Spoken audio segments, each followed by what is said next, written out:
శ్రీకాకుళం జిల్లా రాజకీయాలు గత 2.5 దశాబ్దాలుగా కింజరాపు ధర్మాన కుటుంబాల కేంద్రంగానే జరుగుతున్నాయి. అందులో శ్రీకాకుళం జిల్లాలోని నరసన్నపేట జనరల్ స్థానం. ఉమ్మడి ఆంధ్రప్రదేశ్లో ఈ నియోజకవర్గం కాంగ్రెస్కు కంచు కోటగా ఉండేది. 1985 నుంచి ఈ నియోజకవర్గం మీద ధర్మాన కుటుంబం పట్టు సాధిస్తూ వస్తుంది. గడిచిన ఎన్నికల్లో నరసన్నపేట నుంచి కాంగ్రెస్, టీడీపీ, వైఎస్ఆర్ కాంగ్రెస్ అభ్యర్థులు గెలుస్తూ వస్తున్నారు. పోలినాటి వెలమ సామాజిక వర్గం ఈ నియోజకవర్గంలో ఎక్కువ. ఈ సామాజిక వర్గానికి చెందిన నేతలకే టిక్కెట్లు ఇస్తున్నారు ప్రధాన పార్టీలు. ఈసారి ఎన్నికల్లో టీడీపీ, జనసేన కలిసి ఎన్నికలకు వెళ్తుండడంతో ఈ నియోజకవర్గంలోనూ ఆసక్తి పెరిగింది. పొత్తుతో నరసన్నపేట సెగ్మెంట్లో పొలిటికల్ ఈక్వేషన్స్ మారే ఛాన్స్ ఉందా? వైసీపీ అభ్యర్థి గెలుపోటములు ఎలా ఉండబోతున్నాయి? Big TV detailed exclusive survey రిపోర్టులో ఏం తెలిందో చూద్దాం. అయితే అంతకంటే ముందు 2019 ఎన్నికల ఫలితాలను ఓసారి పరిశీలిద్దాం. 2019లో ధర్మాన కృష్ణదాస్ వర్సెస్ బగ్గు రమణమూర్తి వీళ్ళిద్దరి మధ్య పోటీ జరిగింది. ఆ పోటీలో వైఎస్ఆర్ కాంగ్రెస్ పార్టీ ఏకంగా 52% ఓటు షేర్ను దక్కించుకుంది. అదే సమయంలో తెలుగుదేశం పార్టీ కేవలం 40% ఓటు షేర్ను మాత్రమే దక్కించుకోగలిగితే కాంగ్రెస్కు 3%, ఇతరులకు 5% ఓట్లు పోలయ్యాయి. అంటే 2019 అసెంబ్లీ ఎన్నికల్లో నరసన్నపేట సెగ్మెంట్లో వైసీపీ నుంచి ధర్మాన కృష్ణదాస్ పోటీ చేసి 52% ఓటు షేర్ దక్కించుకొని మంచి మెజారిటీతో గెలిచారు. వైఎస్ జగన్ వేవ్ అలాగే పర్సనల్ ఇమేజ్తో ఓట్ల శాతాన్ని గతం కంటే గణనీయంగా పెంచుకున్నారు. అలాగే టీడీపీ నుంచి బగ్గు రమణమూర్తి అదే కమ్యూనిటీ నేతే అయినప్పటికీ అనుకున్నన్ని ఓట్లు మాత్రం సాధించలేకపోయారు. కేవలం 40% ఓట్లతో మాత్రమే సరిపెట్టుకోవాల్సిన పరిస్థితి. ఇక కాంగ్రెస్ గత 2 ఎన్నికల్లో ఎక్కడా ఎలాంటి ప్రభావం చూపించలేకపోయింది. రాష్ట్ర విభజనకు ముందు హస్తం పార్టీదే ఇక్కడ హవాగా ఉండేది. ఇప్పుడు షర్మిల రాకతో ఈ సెగ్మెంట్లో పరిస్థితి మారుతోందా? నరసన్నపేట నియోజకవర్గంలో ప్రజల స్పందన ఏమిటి? Big TV exclusive detailed election సర్వేలో వెల్లడైన అభిప్రాయాలను ఇప్పుడు పరిశీలిద్దాం. ఇక క్యాండిడేట్స్ వైజ్గా ఎవరి బలాలు ఎలా ఉన్నాయి, బలహీనతలు ఏంటో చూద్దాం. ముందుగా ధర్మాన కృష్ణదాస్కి సంబంధించినటువంటి రాజకీయంగా కలిసి వచ్చేటువంటి అంశాలేంటి? ఉత్తరాంధ్ర బెస్ట్ ఎమ్మెల్యేగా గుర్తింపు సంపాదించుకోవడం రాజకీయంగా నియోజకవర్గపరంగా కలిసి వచ్చేటటువంటి ప్రధానమైనటువంటి అంశం. ఇక ప్రజలకు అందుబాటులో ఉంటారు అనేటటువంటి మంచి మార్కు కూడా ఆయనకి కలిసి వచ్చే అవకాశం. ఇక గడప గడపకు ప్రోగ్రామ్స్ యాక్టివ్గా పార్టిసిపేట్ చేశారు. పార్టీ పరంగా కూడా మంచి మార్కులను అయితే ఈయన సాధించుకోగలిగారు. ఇక నియోజకవర్గంలో పార్టీ పరంగా పాటు వ్యక్తిగతంగా కూడా ఇమేజ్ ఈయనకి కలిసి వచ్చేటటువంటి అంశం. ఇది ధర్మాన కృష్ణదాస్కి సంబంధించినటువంటి పొలిటికల్ పాజిటివ్ పాయింట్స్.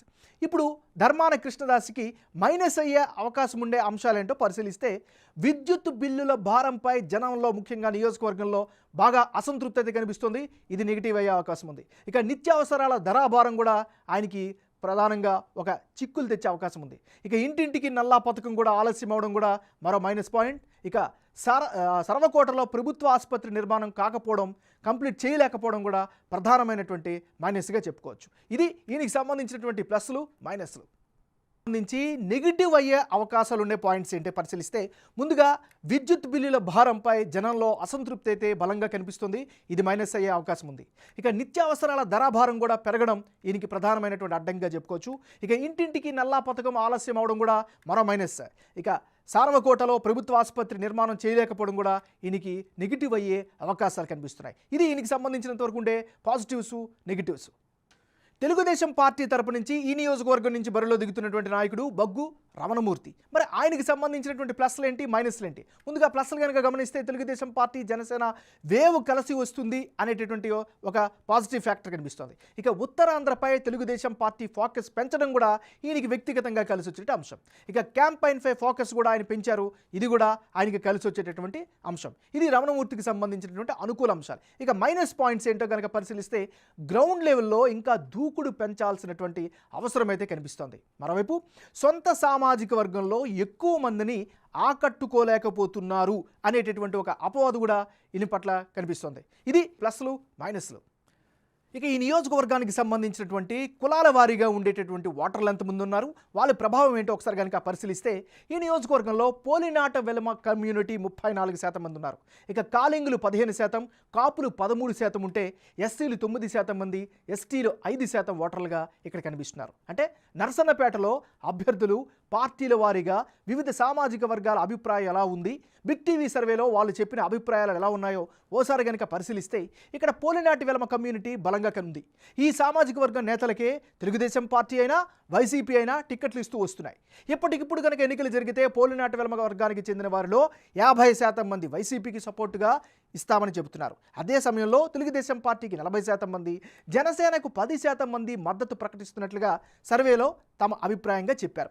ఇక వైసీపీ నుంచి టిక్కెట్ కన్ఫర్మ్ చేసుకున్న ధర్మాన కృష్ణదాస్ది ఇదే పోలినాటి వెలమ సామాజిక వర్గం.